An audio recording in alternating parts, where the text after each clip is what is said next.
Hey everybody, my name is Isha and welcome back to my channel. Today I'm giving y'all some summer book recommendations.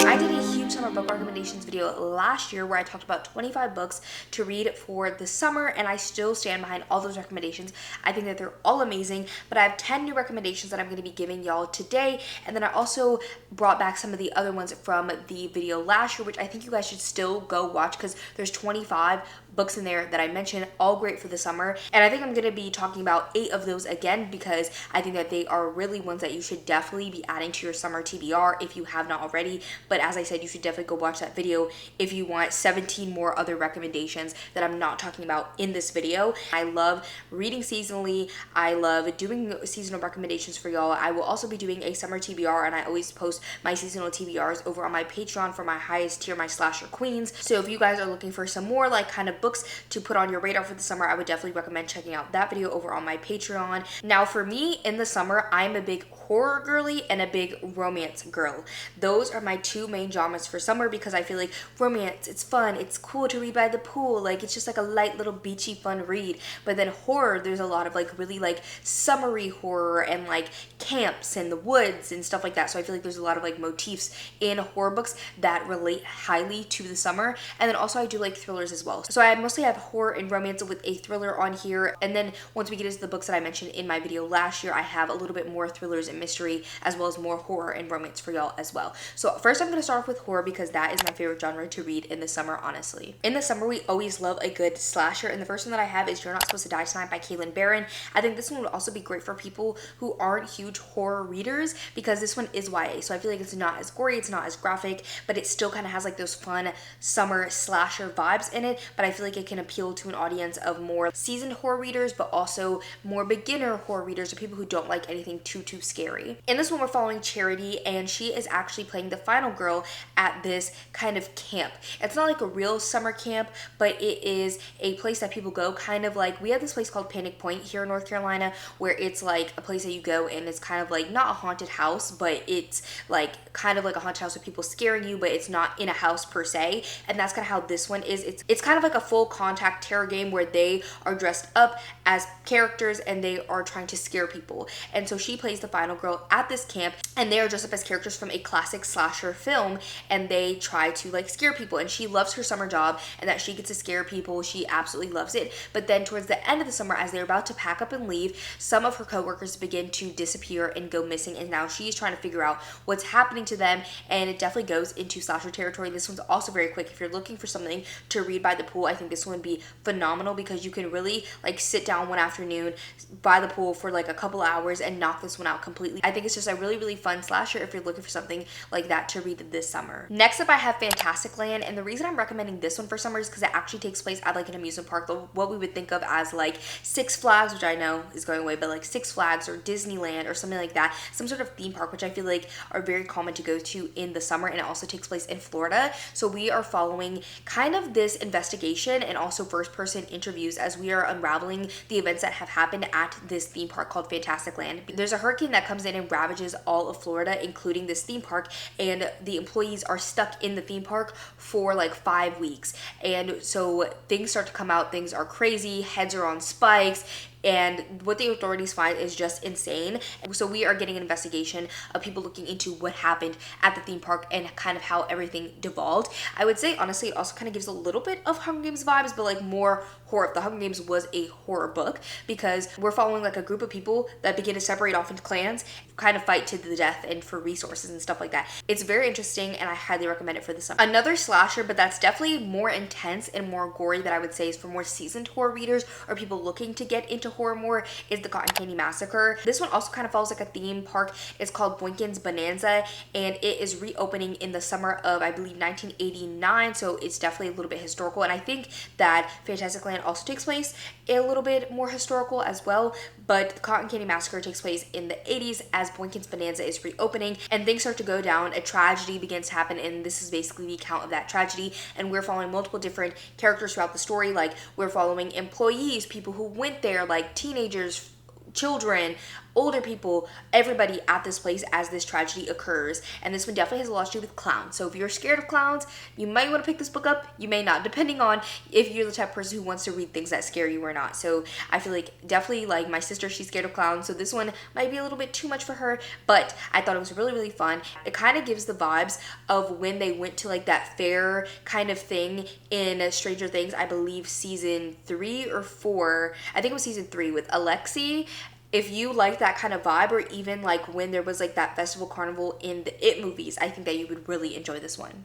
This next one doesn't have the same kind of fun horror vibes that the other ones have, but it is definitely horror nonetheless, and it takes place in the summer, so I wanted to recommend it, and it takes place in Florida, and that is The Reformatory. She's definitely thicker, and she's definitely more like emotionally heavy than the other books. The other books are more fun and lighthearted, which is what I prefer for the summer, but this one's also a great one. It takes place in the Jim Crow South in Florida. I feel like if you like the new movie Sinners, you may like this one as well. This one's definitely kind of heavier, but I feel like it has like similar like themes, a similar kind of setting, and I really enjoyed this one so much. I thought it was very poignant. We are following 12-year-old Robbie, and he actually kicked the son of the largest landowner in this area, so he is sentenced to go to this reformatory school. We're also following his sister Gloria because her father has fled to the north and her mother has passed away, so she is trying her best to get Robbie out of this reformatory school because some horrible things have happened to people at this reformatory school, and she does not want their fates to become intertwined with Robbie's. And there's also kind of like a ghosty element that happens in this story. Robbie can see ghosts, and he is seeing ghosts at the reformatory. I would not say that that is like a horror element of the story, just happens to be an element of the story that there are ghosts, but the real horror of the story is what's happening at this reformatory school and the racism that is permeating in this book. It is so good, again, so poignant if you're looking for something to kind of have a little bit more impact and to really hit you, again, like how Sinners kind of does. I think that you would really enjoy this one. And the last new recommendation I have on this list is Bless Your Heart. This one is by Lindy Ryan, and it is a horror. This one also takes place in the 90s, a little bit more historical. I feel like the 80s and 90s just scream summer to me as well, but this takes place in southeastern Texas, so it's definitely kind of giving like hot heat summer vibes. And we are following this group, I believe, of 4 women, and they are all like in the same family, and they run this business that's like a funeral parlor, and they kind of like help people with their dead bodies and stuff like that. They're in a smaller town, and they have kind of just like, you know, help people bury their loved ones. But now a body of one of their neighbors is brought in, and she actually rises from the dead, and they realize that the Shirgoi, the original vampires, are back, and it is their duty to take them down. Some of the family members who are younger don't even know that their family used to have a history of basically like vampire hunting, but obviously some of the characters are older. I think our oldest main character in this is like in her 80s or 90s, so she has definitely dealt with this before, and she's kind of like teaching the younger ones not only just how to run the funeral parlor, but also now to hunt vampires and take that on. I feel like, again, if you like Sinners,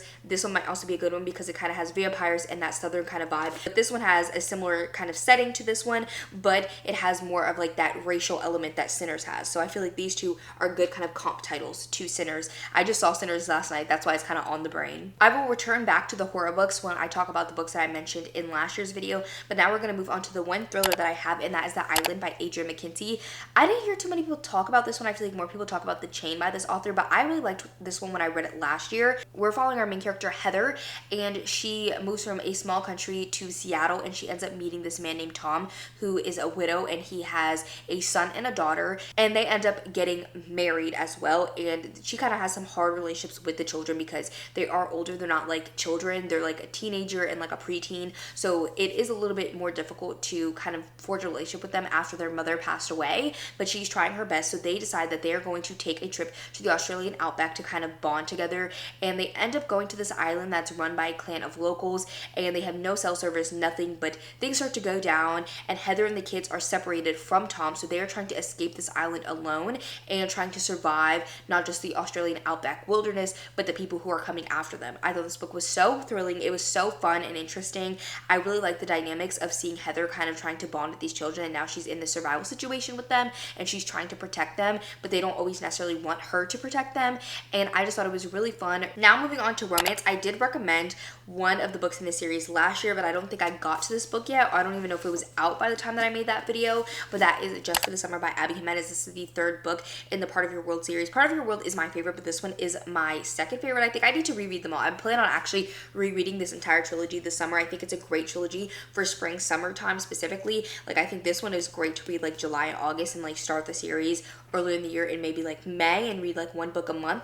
But I really enjoyed this one a lot. But then I also think a great one to read this summer is Say You'll Remember Me, which is her new release. And Just for the Summer, we are following our main character. I believe her name is Emma, and she is cursed. She believes that every single man that she dates ends up breaking up with her, or they break up, and then the next person that they date, they fall in love with, and that is like their forever person. They end up like getting married and stuff like that. And so she believes that she's cursed. And she finds a Reddit post that this guy named Justin posted, where he basically is like talking about the same thing happening to him. They end up talking and thinking that if they date each other, that their curses will cancel out, and then they will find their soulmates because they broke up, if that makes sense. So they begin to date, and she's also a traveling nurse.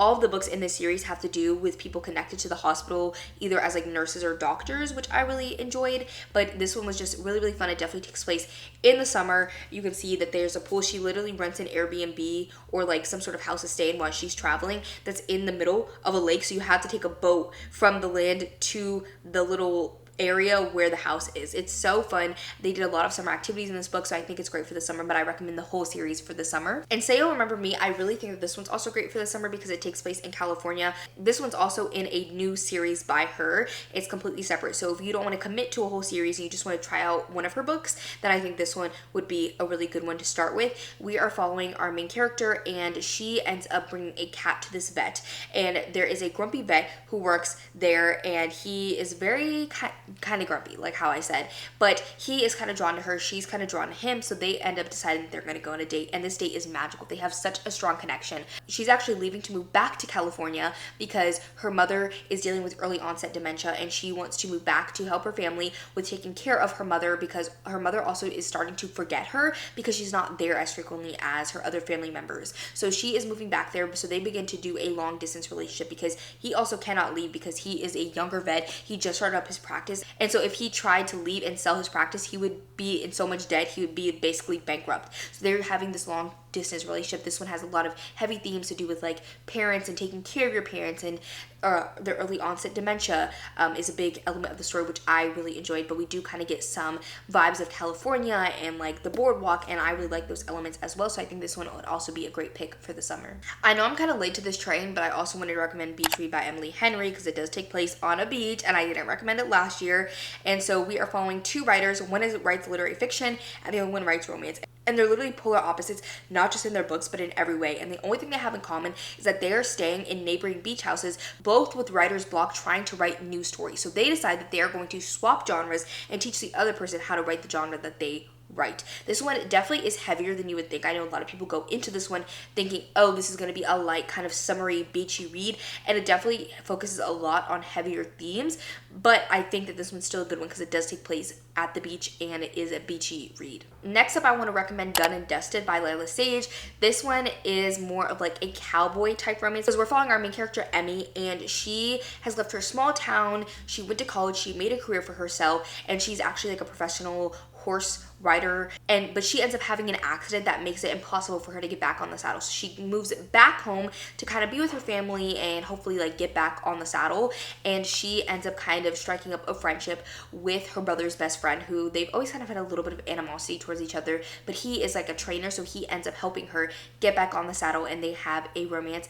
I love this kind of like horsey farm cowboy type vibe, especially because I've been in my horse era. I love horses, specifically because of the TikToker Katie Van Slyke. She posts about her horses. I love them. I'm obsessed. I'm trying to ride a horse this summer. I don't know. I've never ridden a horse before, besides maybe like a little pony at like the fair, but I've never actually like ridden a horse, and I want to. Not to do like anything crazy. Like I just want to have that experience because I'm obsessed. I'm obsessed, and I used to make fun of horse girls, but I'm low-key turning into a horse girl a little bit. And the last new book I have to recommend is Take a Hike by Mimi Grace. This one is the last book in another series, but you could definitely read this one as a standalone. They're all kind of standalones. I would say like the first two are more connected than this one. This one definitely reads as a standalone compared to the other two.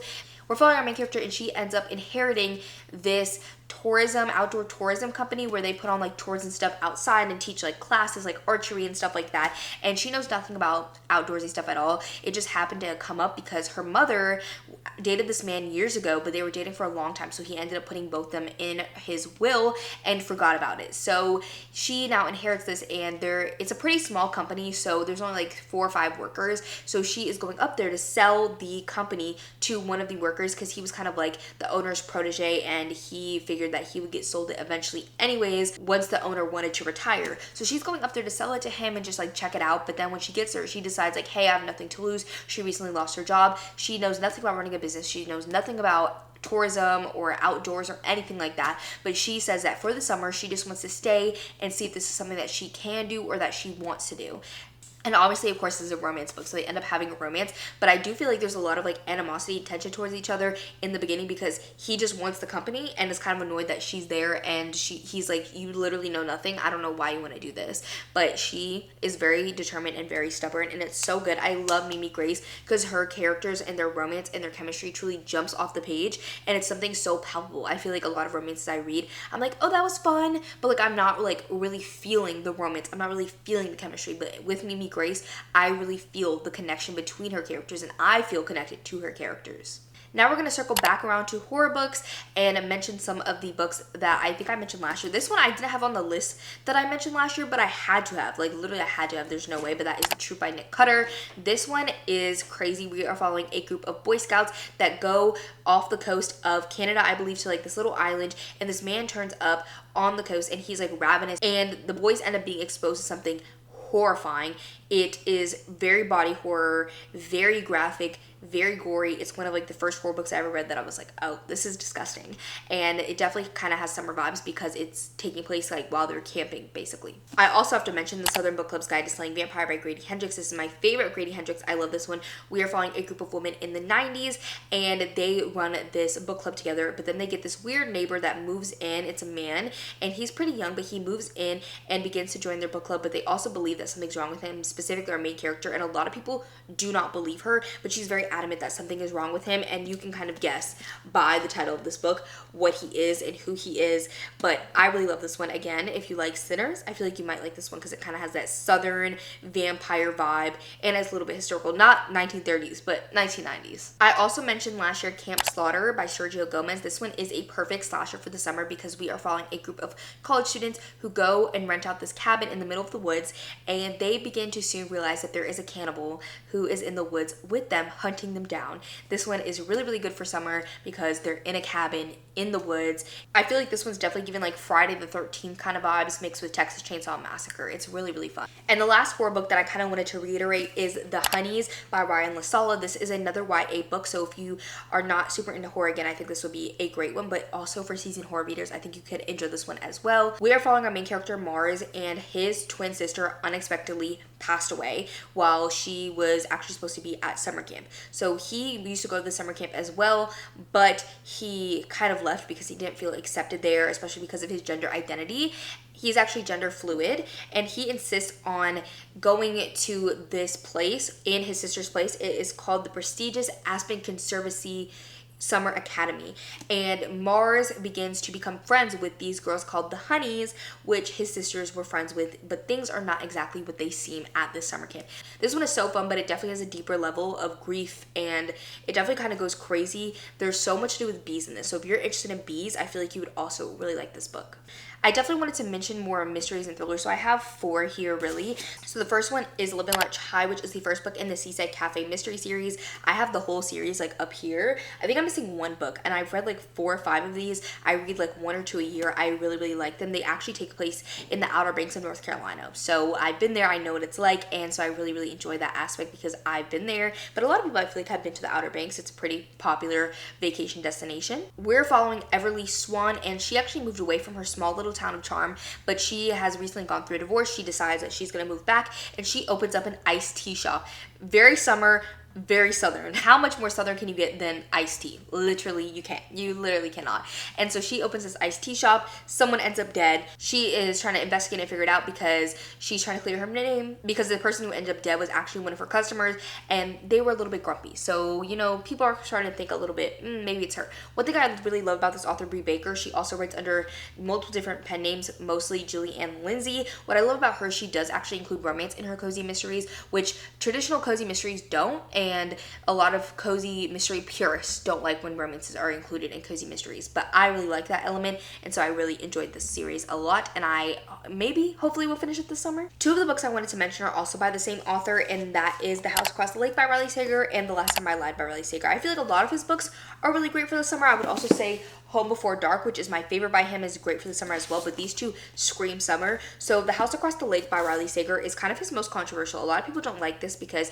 it goes in a very, very, very, very, very different direction than a lot of his other work, but I still thought it was really fun. We are following our main character, Casey, and she was recently widowed, I believe, and she is trying to escape this bad press that she's getting because she's actually an actress. So she goes to her family's cabin, I believe in Vermont, just trying to seek peace. It's like a lake house, and she sees this house across the lake, obviously, and it's glass, and there is a couple in there named Catherine and Tom, and one day she saves Catherine from drowning, so they begin to strike up a friendship, and she sees kind of like Catherine and Tom's relationship is a little bit tumultuous, and then Catherine ends up disappearing. So now she's trying to look into Catherine's disappearance and definitely suspects Tom. This one is great for the summer because it takes place on a lake, and honestly, I really want to go to the lake this summer. I love the lake. The Last Time I Lied is probably my second favorite from Riley Sager. I really, really like this one.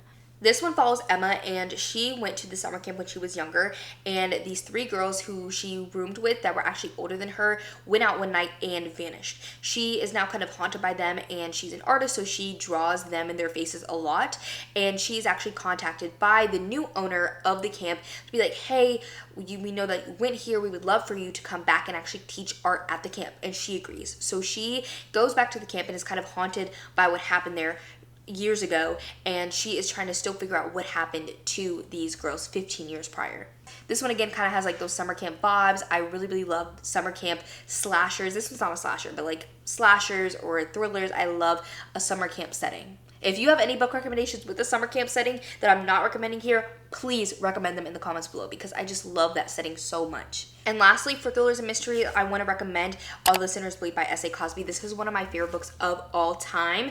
Please pick it up, but if you don't like it, don't tell me. Do not tell me. This was my favorite book, I believe, of 2023 when it came out. I love this book. I also want to reread this one this summer. We're following Titus, and he is actually the first black sheriff in this small town in Virginia. And he actually worked for the FBI. This is such like a small town, nothing really happens. So, you know, he's just kind of like going about his job, but he's also dealing with racism at the same time because he is the first black sheriff. And then a year to the day after Titus's election, a teacher is killed by a former student, and he's trying to investigate and figure out why the student ended up killing this teacher. And there is something much darker happening behind the scenes of this shooting, and some very corrupt things are happening in this town. It is so good, very dark, very heavy. I feel like if you like Karen Slaughter, you would like this book. I don't think it goes as dark as her, but it definitely goes pretty dark. So it just depends on what you think that you can handle. Look up trigger warnings if you are kind of cautious of this book at all. And then lastly, I have two romances that I want to reiterate from last year's video. The first one is 7 Days in June by Tia Williams. I love Tia Williams. I love this book so much. I should really reread this one too because it's so good. It's so, so good. In this one, we are actually following two authors. One of them is a single mom, and she is a highly popular erotica author. And then we are following like a literary fiction writing man, and they meet at a literary event. Sparks are flying. People are like, what's going on between them? But what little do people know is that 15 years prior, when they were teenagers, they actually spent a tumultuous week together. This one actually is pretty heavy because when they're teenagers, they're both dealing with so much, and they basically kind of like run away together for a week because their lives are so horrible. So we're dealing with a lot of those things, but then also we have this romance in present day of them like striking up this romance again. It's so good, and it takes place in June, so you should probably read it in June. And lastly, I want to mention It Happened One Summer by Tessa Tessa Bailey. This is one of my favorite Tessa Baileys. I feel like I really loved a lot of her work, but then lately a lot of her work has kind of not been hitting the way I want it to. But this one is definitely a good one. We are following this girl named Piper, and she is kind of like a party girl, and she has done one too many wrong things. So she is sent to the small town that her father is actually from. He passed away. She never really knew him, and her stepfather actually sends her there, and she's like this very rich preppy girl, and she ends up meeting this fisherman who's very grumpy. They're very opposites. This one is the definition of grumpy sunshine. Tessa Bailey does a lot of grumpy sunshine, and it does take place in the summer. It happened one summer. They obviously have romance because this is a romance book. It is very good. I love a grumpy sunshine. If you don't like grumpy sunshine, you won't like this book, but I love grumpy sunshine, so I really love this book. So those are all the books that I wanted to recommend in today's video. Most of those were new, but some of them were from last year's video. I still highly recommend going to last year's video because I have 17 more recommendations over there that I did not talk about in this video, and they're also great for the summer. I just love a seasonal TBR so much, and as I said, I'll be posting my summer TBR over on my Patreon. If you're interested in that video, it's always linked down below. And if you made it to the end of this video, leave the little beach umbrella emoji, and I will see y'all in the next one. Bye, everybody! Moments we living, yeah. You got the nerve to be on me, taking your life for the hatchet. If you got my number, don't add me, 'cause baby, I'm on hiatus. I'm on hiatus.